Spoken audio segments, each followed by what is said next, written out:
Chennai super Kings மற்றும் Rajasthan Royals அணிகளுக்கு இடையேயான ஐபிஎல் கிரிக்கெட்டில் தொடரின் 11வது ஆட்டத்தில் சென்னை அணி 6 ரன் வித்தியாசத்தில் தோல்வியடைந்தது. இந்த சூழ்நிலையில் சிஎஸ்கே அணியின் தோல்வி குறித்து அதன் கேப்டன் ருத்ராஜ் கெய்குவாட் சில முக்கிய கருத்துக்களை கூறியிருக்கிறார். இந்த போட்டியில் முதலில் பேட்டிங் செய்த ராஜஸ்தான் அணி 20 ஓவர்கள் முடிவில் 9 விக்கெட் இழப்புக்கு 182 ரன்கள் குவித்தது. அந்த அணியின் 3வது வரிசை பேட்ஸ்மேன் நிதிஷ் ராணா 36 பந்துகளை எதிர்கொண்டு 81 ரன்கள் குவித்தார். அவருக்கு அடுத்தபடியாக கேப்டன் ரியான் பிராக் 28 பந்துகளை எதிர்கொண்டு 37 ரன்கள் குவித்தார். அதற்கு பின்னர் வெற்றி இலக்கை நோக்கி களம் இறங்கிய சிஎஸ்கே அணிக்கு தொடக்கம் சரியாக அமையவில்லை.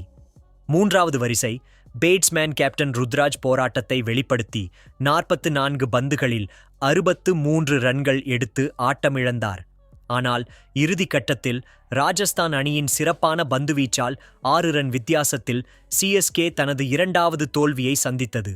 இந்த சூழ்நிலையில் தோல்வி குறித்து கேப்டன் ருத்ராஜ் கூறும்போது, முக்கியமாக பவர் பிளேவில் ராஜஸ்தான் அணியின் நிதிஷ் ராணா சிறப்பான ஆட்டத்தை வெளிப்படுத்தினார். அவர் தடுமாற்றத்தில் இருந்தபோது அவரை வீழ்த்த நாங்கள் முன்னோக்கி செல்லவில்லை. அவரை தொடர்ந்து தடுமாற்றத்தில் வைத்திருக்க முயற்சித்திருக்க வேண்டும். அந்த சமயத்திலேயே 8 முதல் 10 ரன்கள் அதிகமாக சென்றது. 180 ரன்கள் வெற்றி அடையக்கூடிய இலக்குதான். அவர்கள் ஒரு கட்டத்தில் 200 ரன்கள் எடுக்கக்கூடிய நிலையில் இருந்தனர். அந்த சமயத்தில் நாங்கள் அவர்களை கட்டுப்படுத்தினோம். நான் 3வது வரிசையில் பேட்டிங் செய்வது குறித்து கேட்கிறீர்கள். பல வருடங்களாக ரகானே 3வது இடத்தில் பேட்டிங் செய்தார். மிடில் வரிசையில் ராயுடு கவனித்துக் கொண்டார். மிடில் ஓவர்களை கவனிக்க நான் சற்று தாமதமாக வந்தால் நல்லது என்று நினைத்தோம். திருப்பாதி டாப் ஆர்டரில் ஆக்ரோஷமாக பேட்டிங் செய்ய முடியும். இருப்பினும் அது ஒரு பொருட்டல்ல. நான் சீக்கிரமே பேட்டிங் செய்ய ஆரம்பித்து விட்டேன். எனவே இதில் எனக்கு எந்த பிரச்சனையும் இல்லை. தொடக்கம் சிறப்பாக இருந்தால் எங்கள் பிரச்சனைகள் அனைத்துமே நேர்மறையாக மாறும். எங்கள் பந்துவீச்சு சிறப்பாக உள்ளது.